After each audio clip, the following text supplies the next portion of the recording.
les pétroliers se font-ils de l'argent aujourd'hui sur les stocks stratégiques de la France ?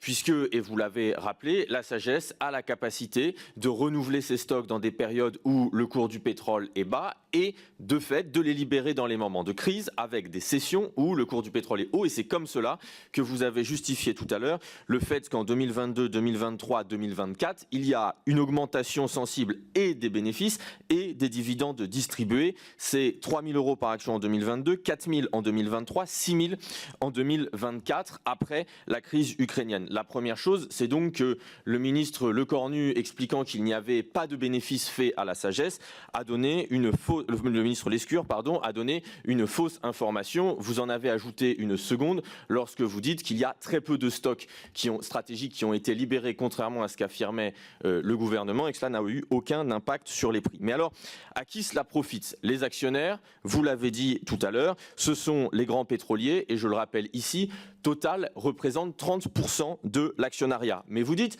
oui, mais les actionnaires, c'est eux qui financent, c'est eux qui investissent, les distributeurs supportent le coût. Vous oubliez juste de dire que dans l'article 1655 quater du CGI, il est évoqué que l'investissement des pétroliers est déductible du résultat imposable. C'est-à-dire que l'ensemble des pétroliers, en réalité, défiscalisent l'argent qu'ils mettent à l'intérieur des stocks stratégiques. C'est donc en réalité l'État qui paye et cela est fait avec de l'argent public. Et par ailleurs, puisque les bénéfices réalisés avec un investissement public à l'origine reviennent à la fin dans les caisses des pétroliers via des dividendes, il faut aussi noter que ces bénéfices sont exonérés d'impôts sur les sociétés. On peut se demander, dans les cas où ils sont forts, pourquoi. Enfin, dernière question, pour qui travaillez-vous ?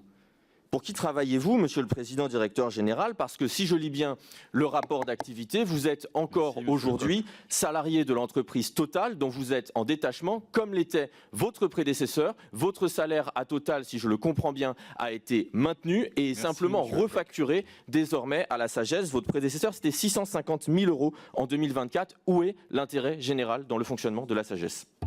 Merci. Pour qui travaillez-vous ? Je travaille exclusivement pour la SAGES. Cette question est claire et la réponse est... Pardon ?